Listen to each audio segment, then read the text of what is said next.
Welcome and good morning. I'm Josh Coyote, today's worship associate. Today is our September 12th, 2021 online service. Reverend Kevin Carson, Vic Allen, and I bring you the service from the church's sanctuary. So welcome this morning, this day, and this opportunity to be together in virtual community. Our weekly announcements are, first of all, we would like everyone to please sign into the chat box to the right or below your video screen. This will let us know who is joining us. We will be having sorrows, concerns, and joys, but that will happen after the time for all ages. At that time, we'll read those that have been posted to the chat box. When you share one in the chat box, please indicate if it is a sorrow, concern, or joy. That helps us find it. And note that there is a delay between when they are posted and when we can read them, so please post them before the sorrows, concerns, and joys time. As you may have noticed, our in-person services are still delayed. So we will not be having them until, we're not sure when, but we'll be continuing to do the online services through September. However, for an in-person event, next week on September 19th, we will have a bring your own lunch picnic on our church garden at about 12:30 p.m., weather permitting. We also have a congregational vaccination survey that has been sent out in the weekly updates. So if you haven't filled that out, please do so. If you are not getting our weekly updates, there's information on how to sign up on our website. We are still planning on having an annual fundraiser and dinner, but we haven't determined the date for that. Please contact Cindy Logan if you would like to help organize it, or if you have items, services, or experience you would like to offer for bidding at the fundraiser. And lastly, we do need to mention how we stay afloat. There are several ways you can donate to us. From our church website, there's a give button that allows you to donate via PayPal, and there's also the church's P.O. box where you can send in a check if you'd prefer to do that.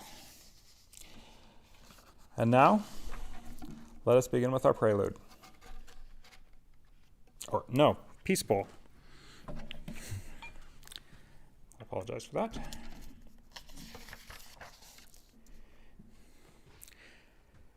So ring the peace bowl 3 times, take deep breaths, and relax so we can move into worship. For this moment in time, let go of your anxieties, fears, and worries. Be in this moment.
Since we are not all together, I will read our church covenant for us all. It is printed in the order of service, so if you like to, feel free to read along with me. Love is the spirit of this community, and service its law. This is our great covenant, to dwell together in peace, to seek the truth in love, and to help one another. We will now be lighting our chalice. If you have a chalice or candle available, please light yours along with me.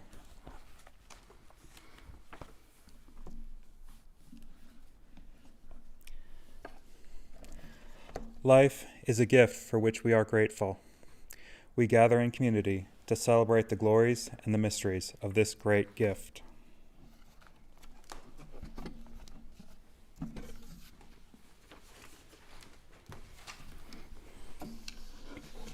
Good morning. Our call to worship this morning is the poem For All by Gary Snyder. To be alive on a mid-September morn, fording a stream, barefoot, pants rolled up, holding boots, pack on, sunshine, ice in the shallows, northern Rockies. Rustle and shimmer of icy creek waters, stones turn underfoot, still and hard as toes, cold nose dripping, singing inside, creek music, heart music, smell of sun on gravel. I pledge allegiance to the soil of Turtle Island and to the beings who thereon dwell. One ecosystem in diversity under the sun with joyful interpenetration for all. I invite you now to join in our opening hymn, number 77, Seek Not Afar for Beauty.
Today's Time for All Ages is Treasure Stones by Janine K. Grossmeyer, found in World of Wonder in Tapestry of Faith.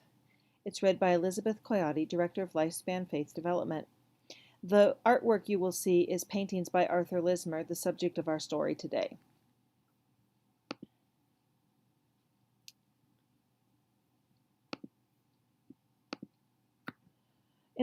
Treasure Stones. In a time not so long ago and in a place not so far away, there lived a boy named Arthur Lismer. Arthur always had a pencil in his pocket because Arthur loved to draw. He drew clouds, he drew birds, he drew flowers, he drew many beautiful things, and he drew pictures of stones. "Why are you drawing a boring old stone?" his friends would ask. "They're just gray. They're just rocks." "Stones are beautiful," Arthur told them. "Just look. Some stones have gold flecks, some have tiny crystals. In the rain, a stone can change color. In the sunshine, it can sparkle. Every stone is a treasure. Every stone is beautiful. Just look." Arthur would draw pictures anywhere, any time. He drew in the morning at the breakfast table. He drew during lunchtime at school. He drew on moonlit nights outside, surrounded by trees. He drew on train rides through the countryside. He even drew on Sundays in church. "Put that away," his mother would tell him, and so Arthur would close his sketchbook and put his pencil in his pocket, and he would listen to their minister at the Unitarian chapel in Sheffield. But sometimes during the service he would still be thinking about drawing. When Arthur was 13, he went to a school just for artists. After he graduated, he sold his drawings to people. But he didn't make very much money at it. So when he was 26 years old, Arthur decided to leave England and sail across the Atlantic Ocean all the way to Canada. He got an axe and chopped up his desk, and he used its wood to build a trunk. He put some clothes and his drawing paper and his pencils into the trunk, and he moved to Canada. The trees and the flowers and the animals in Canada were all new to Arthur, and all of them were beautiful. He traveled to many places, going to the mountains and the prairies and the lakes and the rivers of that great land, painting pictures of the things he saw. People liked his pictures. They liked seeing the world through his eyes. Most people hadn't traveled very far, and Canada is a very big country. Arthur's pictures were like windows into a new world. In his pictures, people could see a river of snow flowing down a mountainside. They saw trees with great, gnarly roots all twisted together. They saw a church and houses surrounded by fields of grain.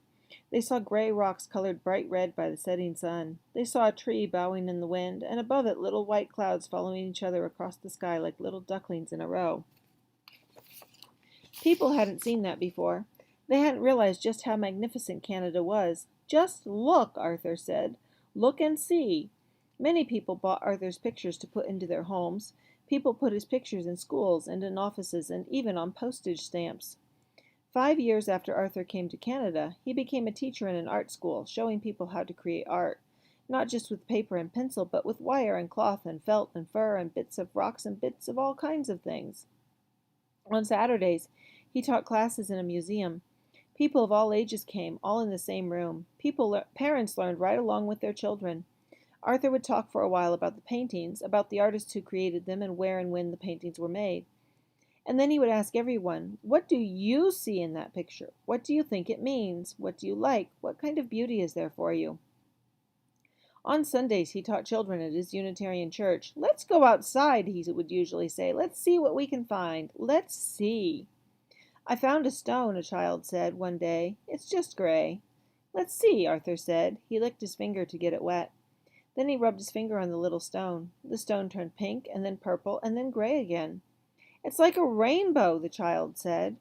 Arthur took out his pencil from his pocket. He always carried a pencil, and drew 2 small dots on one end of the stone, and then a long curving line on the other. "It's like a mouse," the child said. He turned the rock over so they could see all the little spidery lines in the cracks. "It's like a map," the child said. Then sunshine came and the rock began to sparkle. "Now it's silver and gold," the child said. "It's like treasure." "It is treasure," Arthur said. The child nodded, holding tightly the stone that was a rainbow and a mouse and a map and a treasure. "It's my treasure stone," the child said. "I can see that now." What kind of treasures do you see? The end. This is a special time in our congregation where each of us has an opportunity to share major events in our lives, our joys, our concerns, and our sorrows, so we can all be uplifted by our UU community. As the minister will light candles as we read them. Are there any? Let us light one candle for the sorrow that we cannot be in person because of COVID. We light one more candle for all the sorrows, concerns, and joys we hold in our hearts and are not ready to share at this time. Know we lift up our love for you, and we are all in this together.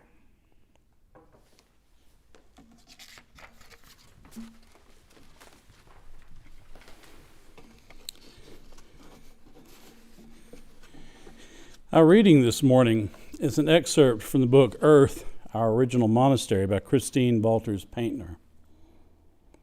Earth is the place where we learn our most fundamental prayers, hear the call of the wild arising at dawn that awakens us to a new day, participate in the primal liturgy of praise unfolding all around us, and experience the wisdom and guidance of the seasons. When I long to go on retreat, it is most often the sea or the forest that calls to me. When I lead others on retreat and ask participants where they most often experience a sense of sanctuary and renewal, the majority of the responses are places in nature. Everything in creation becomes a catalyst for my deepened self-understanding. The forest asks me to embrace my truth once again.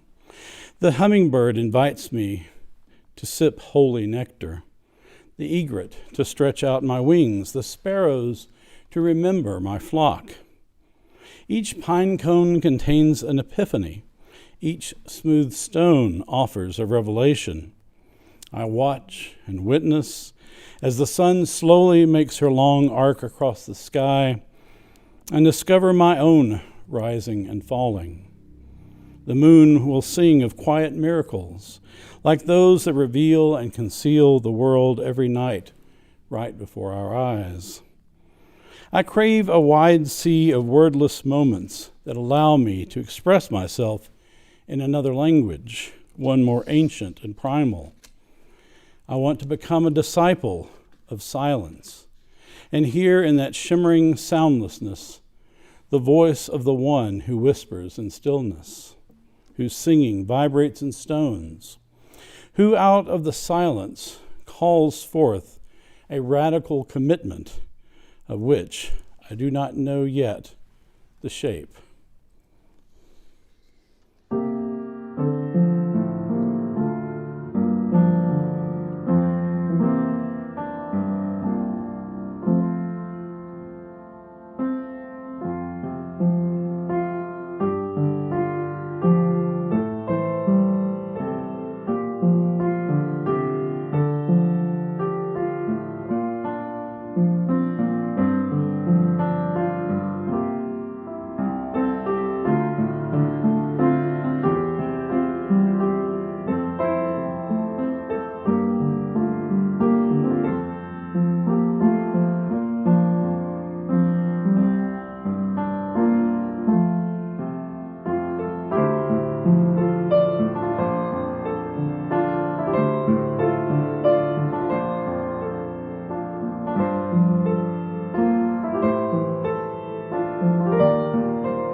"10 days from now, fall will officially begin in the Northern Hemisphere. But already at latitudes like ours, there's a hint of fall in the air. A reminder that Earth is beginning her annual journey toward the cold, quiet rest of winter. This season of transition is one of my favorite times of the year. And I often recall some of the spectacular fall foliage I've seen over the years, especially in New England and in the Great Smoky Mountains. Spring is my second favorite season for similar reasons, but in spring, I find I'm filled with conflicting emotions.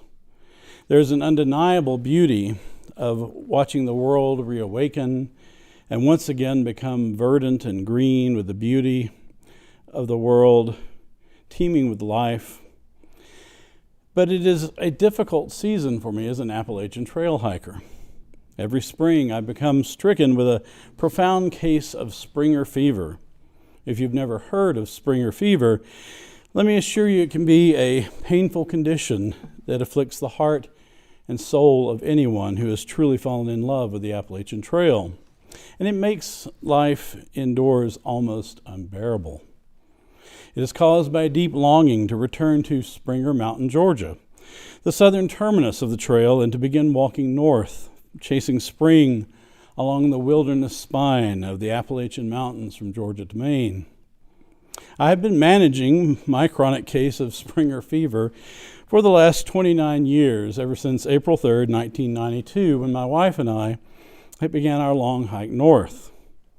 If you too are among the afflicted, I both congratulate and pity you. May the trail angels bring you comfort when the trail beckons once again.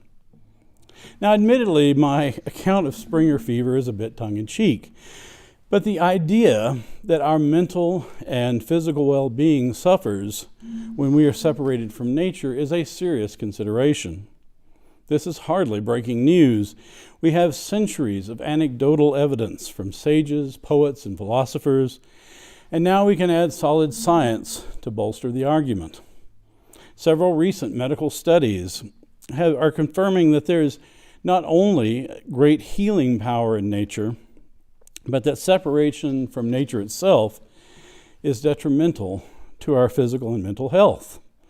There is something about nature that just makes us feel more alive and content, something that soothes the soul and reduces our physical stress.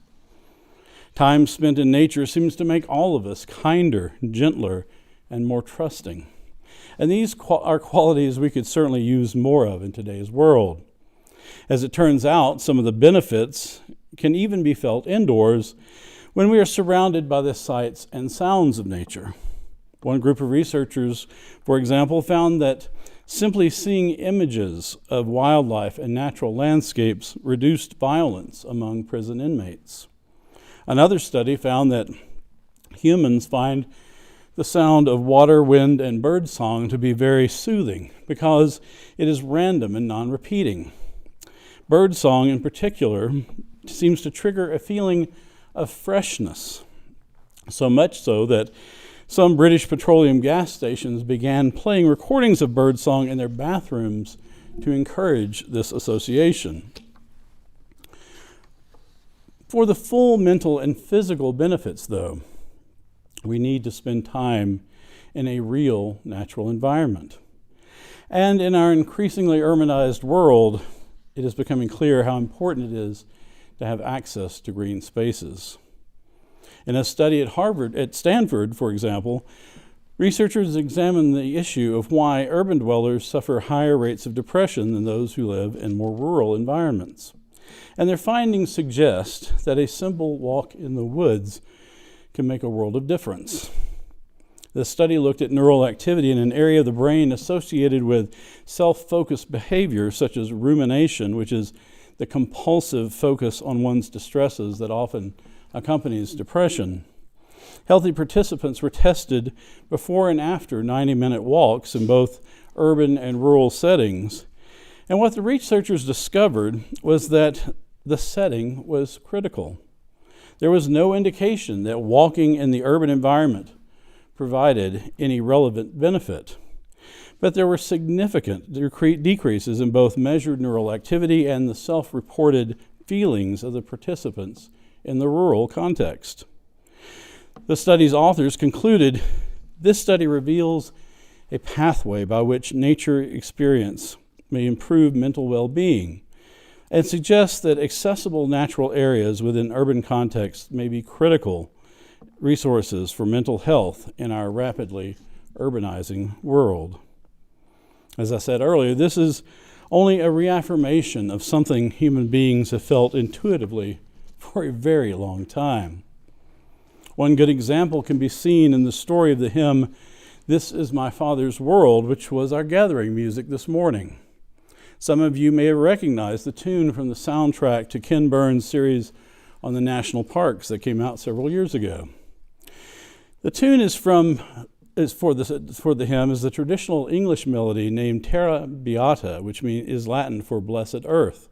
And the lyrics are from a poem by the Reverend Maltby Davenport Babcock, who was a Presbyterian minister from New York who died in 1901 at the age of 42.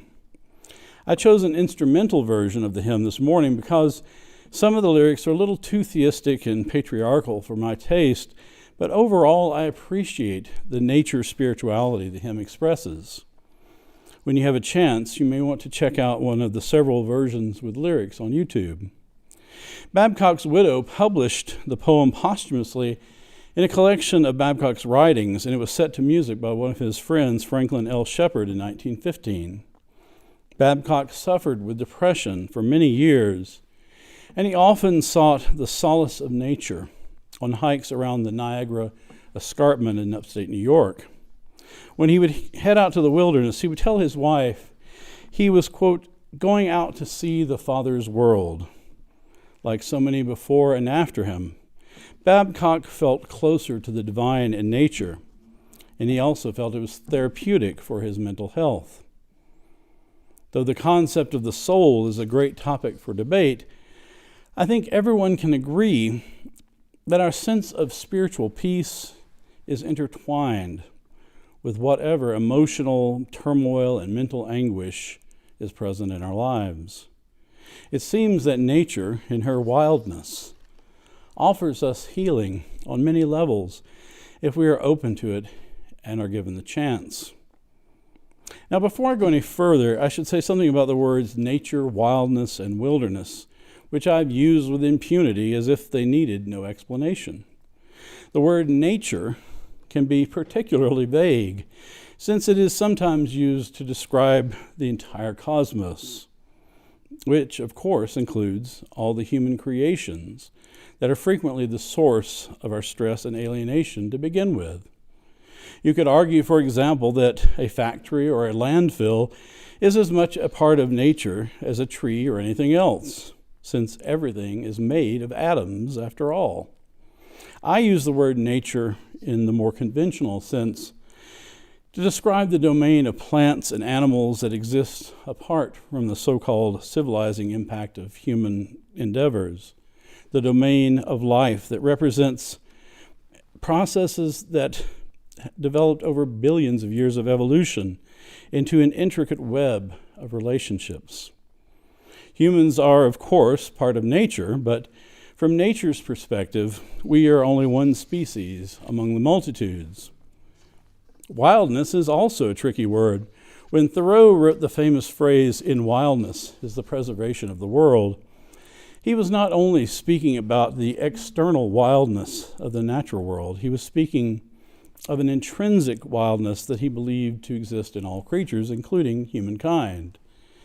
He was also contrasting what we call wilderness as opposed to civilization. But such a dichotomy is a relatively recent idea in human history. Until we concluded that we were somehow civilized, human beings lived in a more connected relationship with the earth. And while I'm sure that humans in earlier times thought of some places as home and other places as much less hospitable, I don't think they felt the otherness that the idea of wilderness connotes today. So in a sense, you could say that wilderness only exists in the human imagination, and it can mean different things to different people. For some of us, the word evokes images of a pristine landscape filled with a rich diversity of life. For others, wilderness connotes peril, isolation, and bewilderment. It can be a frightening word. Perhaps the best way to think of wilderness is nature with a capital N, a place where the footprint of humankind is minimal. A beautiful botanical garden may reflect the glory of nature's diversity, but wilderness is more raw and untamed. Some contemporary historians suggest that our American concept of wilderness represents a romanticized imaginary landscape before settler colonialism that never really existed. But having experienced the vastness of the North American continent firsthand, I believe there have always been areas that can best be described as wilderness, even long before human beings came on the scene.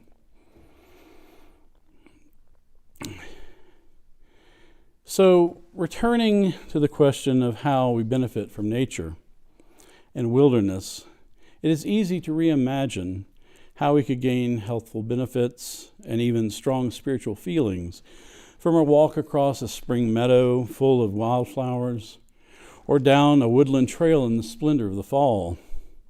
But an experience of true wilderness can evoke deep spiritual feelings. Wilderness can be a place of epiphany when we listen with our inward ears and connect with the wildness at the heart of our beings. Wrapped in natural beauty and wonder, we may experience such a profound feeling of unity with all of creation that any delusions of separation, supremacy, or isolation are shattered. But nature is not only beautiful. There's another reality we must acknowledge.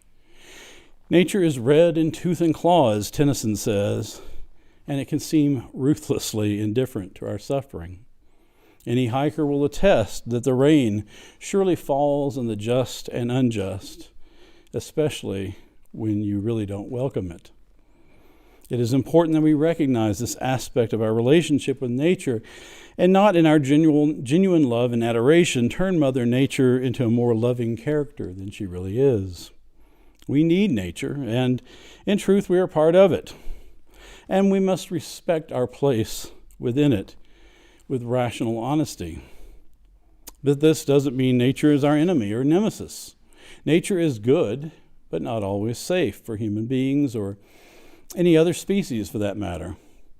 Nature demands our respect. Suffering, death, and mass extinction are just as much a part of the web of life as birth, love, and beauty. And indeed, it is our most sublime experiences of nature, those moments that inspire more awe and wonder than an appreciation for beauty, that often bring us the most profound spiritual revelations and growth. Sometimes we're struck with a sense of our own powerlessness in the face of natural forces that wreak havoc with our lives. We witness such events in the news from around the world on a daily basis. At other times, even ordinary weather can evoke feelings of awe and gratitude. I remember walking for several miles on the exposed crest of the Saddleback Range in Maine when the wind was gusting over 60 miles an hour and the visibility was limited to about a 20-foot radius around me. Even though the danger was only moderate, I have rarely felt so immersed in the forces of nature. Or I think of one of the many nights I have spent in a tiny tent, listening closely as powerful thunderstorms raged all around, counting the seconds between lightning flashes and thunder, and wondering about the layers of branches dancing above me in the trees. The naturalist John Muir used to climb to the tops of trees to experience the power of such storms more intimately, but this is not a practice I would recommend. Sometimes it is the landscape itself that is the source of our wonder. There's something about the wildest places on earth that captures our attention, whether it is the majesty of a soaring mountain range, the lushness of a tropical rainforest, or the bleakness of the high desert or the Arctic. It is often the most inhospitable places that seem to have some mystical appeal.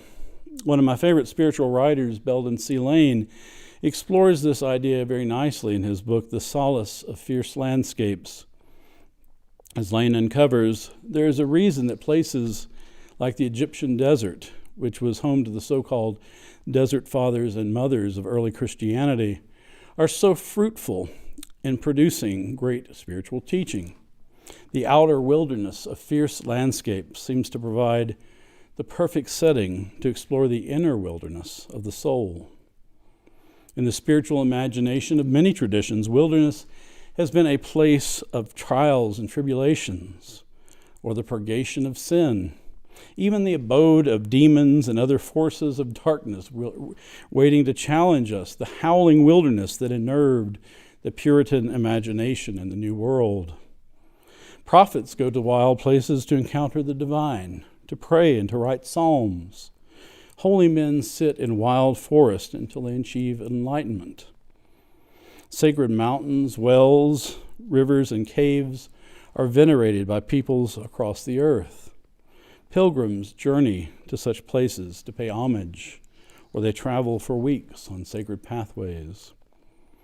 Sometimes it is simply an unexpected spiritual grace that the wilderness offers.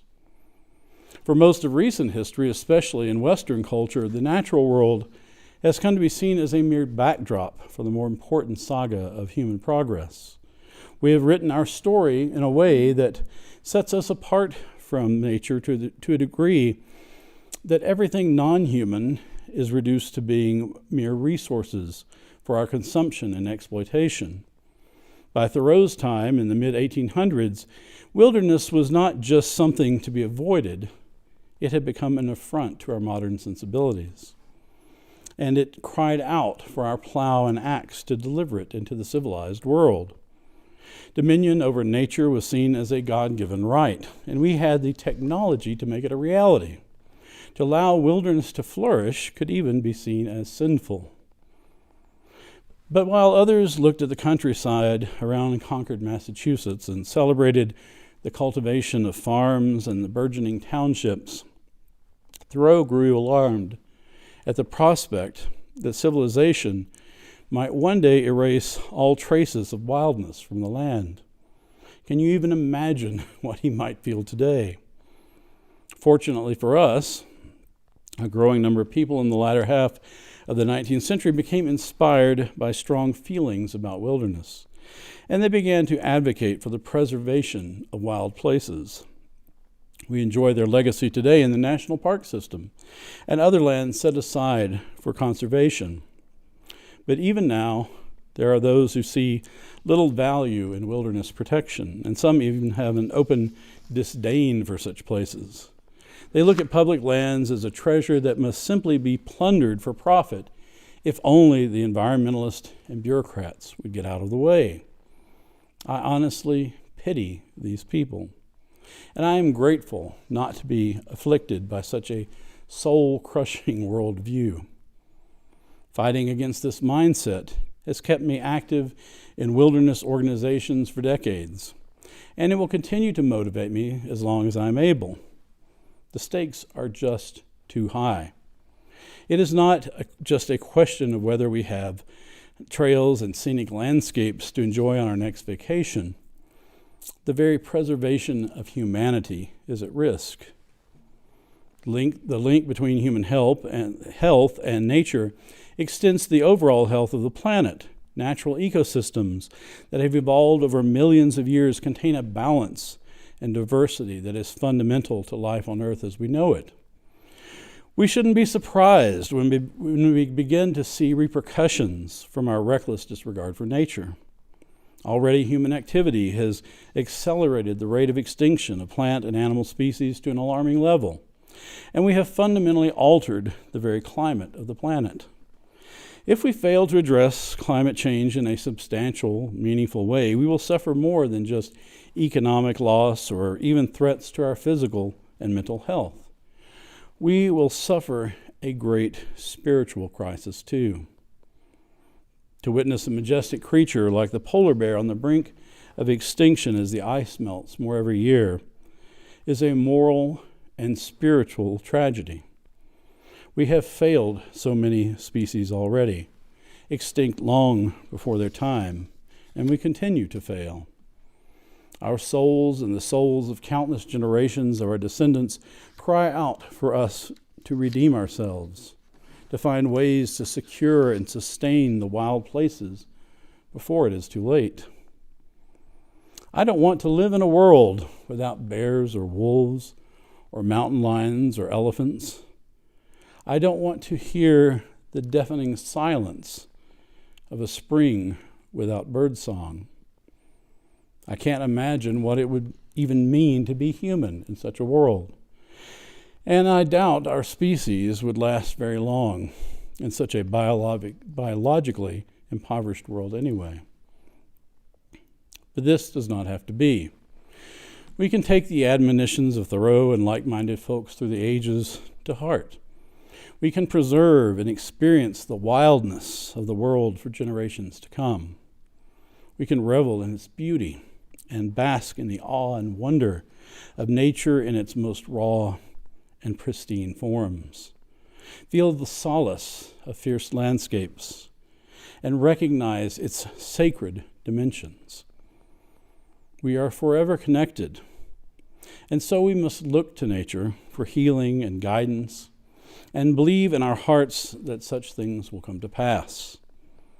Let us lift up our eyes unto the hills for strength and inspiration.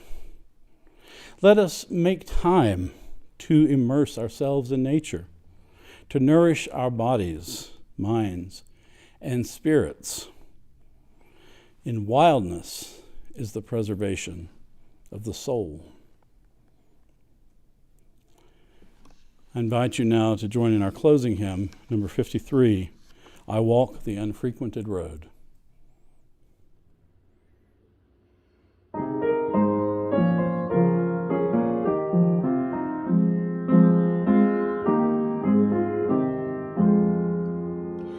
I walk the unfrequented road with open eye and ear. I watch afield the farmer's load, the bounty of the year. I filch the fruit of no one's toil, no trespasser am I, and yet I reap from every soil and from the boundless sky. I gather where I did not sow, and bind the mystic sheaf, the amber ere the rivers flow, the rustle of the leaf. A beauty springtime never knew haunts all the quiet ways, and sweeter shines the landscape through its veil of autumn haze. I face the hills, the streams, the wood, and feel with all akin. My heart expands their fortitude, and peace and joy flow in.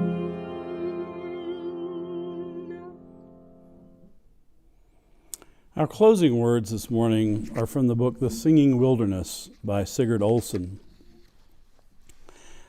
I once climbed a great ridge called Robinson Peak to watch the sunset and get a view of the lakes and rivers below, the rugged hills and valleys of the Quetico Superior region of the Minnesota-Ontario border.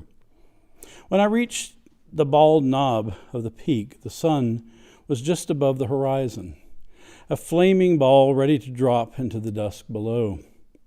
Far beneath me, on a point of pines reaching into the lake, was the white inverted V of my tent.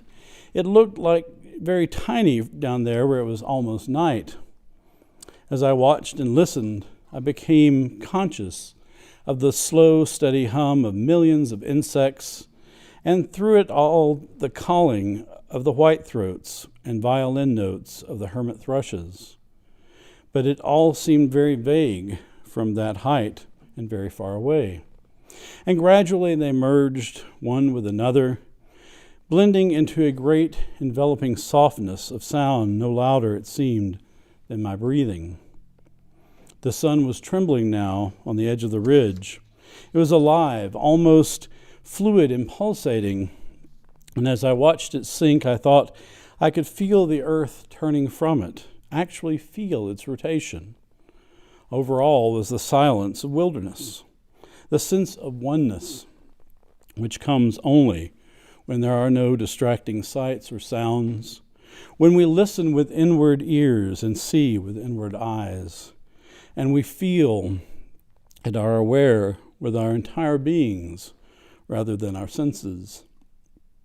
I thought as I sat there of the ancient admonition, "Be still and know that I am God." And I knew without silence there can be no knowing. Without divorcement from outside influences, humankind cannot know what spirit means.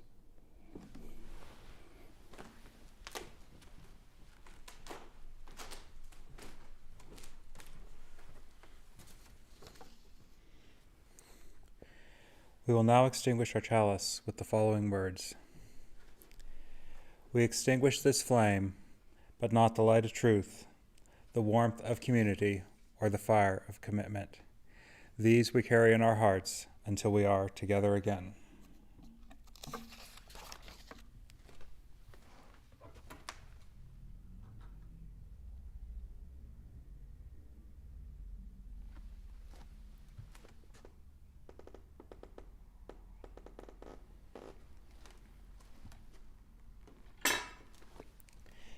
Before we play our postlude at the end of the service, I invite you to participate in the virtual coffee hour, which begins after the postlude. The link was sent out to today's service and also on our website. Now for the postlude.